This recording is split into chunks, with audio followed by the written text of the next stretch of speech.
আমাদের প্লেয়ারদের অতীতে যারা প্লেয়াররা ছিলেন, যারা ধাপে ধাপে এই টিমটাকে প্রশিক্ষণ দিয়েছেন, উৎসাহ দিয়েছেন, জায়গা করে দিয়েছেন, সকলের এখানে কিন্তু একটা এই জার্নিতে একটা জায়গা ছিলেন।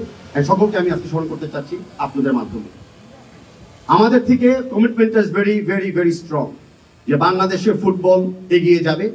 আমাদের নারী দলের জন্য আজকে পুরা পৃথিবী বাংলাদেশকে আরেক রূপে চিহ্নিত করছে। আমরা আগে আর ওই বন্যা দস্তর দেশ নয়, আমরা এখন একটা ফুটবলিং নেশন। আমরা এখন নারীর সমতা এবং নারীর ক্ষমতায়নের একটা দেশ। আমরা এখান থেকে আমরা কোনোদিন পিছিয়ে যাব না, আর এই নারী সমাজকে আমরা পিছিয়ে থাকতে আর দিব না। আজকে যে এই পর্যায়ে আমরা আসছি, এটা হচ্ছে একটা ছিল টিম ওয়ার্ক। ফুটবল খেলা কোনো ইন্ডিভিজুয়াল খেলা না। আমরা জানি, আমরা বাংলাদেশের মেয়েরা জানি কিভাবে কঠিন পরিস্থিতি ফাইট করতে হয়। আপনারা আমাদের উপর বিশ্বাস রাখবেন। আমরা আপনাদেরকে নিরাশ করব না। আমরা শুধু এশিয়া না, আমরা বিশ্ব মঞ্চে বাংলাদেশকে নিয়ে যেতে চাই।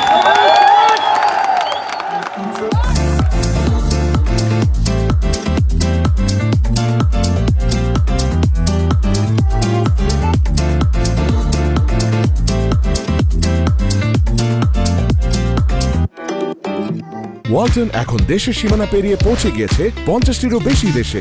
ওয়ালটন, ঘরে ঘরে বিশ্বজুড়ে। যেহেতু বাংলাদেশ নারী ফুটবল দলকে আসার জায়গাটি, সেই স্বপ্নের জায়গাটি তৈরি করে দিয়েছে, সেই স্বপ্নের বাস্তবায়ন আসলে সম্ভব।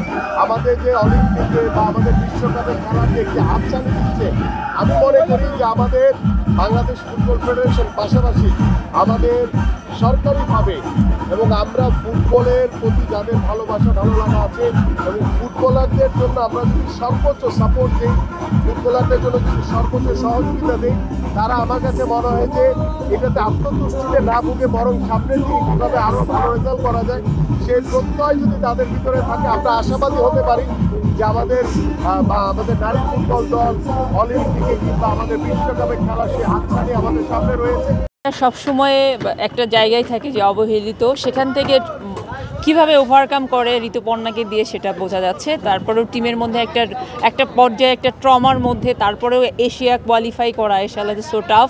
তার মধ্যে পারিবারিক বিষয়টা, যেমন ঋতুপর্ণার মাকে আমরা জানি যে সে অসুস্থ, এরকম প্রত্যেকটা প্লেয়ারের ঋতুপর্ণার মতো ঘটনা কোনো না কোনো রকম আছে।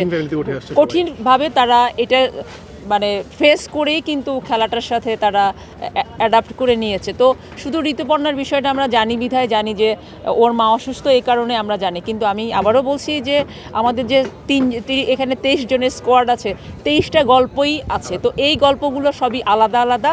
তো তাদেরকে এই জায়গা থেকে আরেকটু যদি মানসিকভাবে আরও শক্তি যোগায়, সাথে সাথে ফিনান্সিয়াল সাপোর্টটা যদি আমরা অনেক বেশি দিতে পারি, তো আমার মনে হয় এই জায়গা থেকে আরও বেশি কিছু ওরা আমাদের জন্য দিবে, দেশবাসীর জন্য দিবে, ফুটবল দিয়ে দিবে। অবশ্যই পারবে, কারণ আমাদের টিম অনেক ভালো, টিমের বন্ডিং অনেক ভালো। এবার খেলা তো দেখলাম অনেক সুন্দর খেলছে ওনারা।